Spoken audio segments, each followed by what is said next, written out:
So, hello everyone, বহুত দিনৰ পিছত লগ পাইছোঁ আৰু মই এটা ৰীল বনাব ওলাই আছিলোঁ আৰু ৰীলটো বনোৱাৰ আগত মই ভাবিছোঁ যে এই ভিডিঅ'টো মই পষ্ট কৰোঁ আৰু মই আপোনালোকেতো জানেই অসমত ইমান ডাঙৰ এটা ঘটনা হৈছে হয়নে নাই কওক আমাৰ ভগৱান জুবিন দা হেৰাই গ'ল আৰু মই জানো মই চবতকৈ লাষ্ট এই ভিডিঅ'টো পষ্ট কৰা কিন্তু কি কৰিব মই মোৰ এক্সামো চলি আছিল লগত এইবোৰ দুখ কোনফালে যাম কওক সেইকাৰণে ভাবিলোঁ যে আজি মই ভিডিঅ'টো পষ্ট কৰোঁ আৰু মই শেষত এটাই ক'ব বিচাৰোঁ যে আমাৰ ভগৱানে কেতিয়াও বেলেগৰ লগত অন্যায় কৰা নাছিলে তেওঁৰ লগত কিয় এইটো কৰিলে এইটোৰ আমাৰ জাষ্টিচ লাগে ন্যায় লাগে এইটো আমাক ন্যায় যেনেকৈ হওক লাগে চাহে যি কৰি হওক আমাক লাগিব চ' লাষ্টত ইমানখিনিয়ে থাকিল আৰু ক'বলৈ একো নায়েই যিহেতু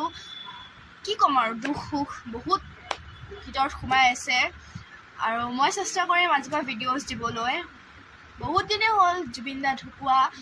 কিন্তু মই চবতকৈ লাষ্ট কি ক'ম কওক এইফালে ঢুকুৱা খবৰ এইফালে মোৰ এক্সাম কোনোফালে একো কৰিব পৰা নাছিলোঁ চ' ভাবিলোঁ যে একো নাই দিলেইতো হ'ল না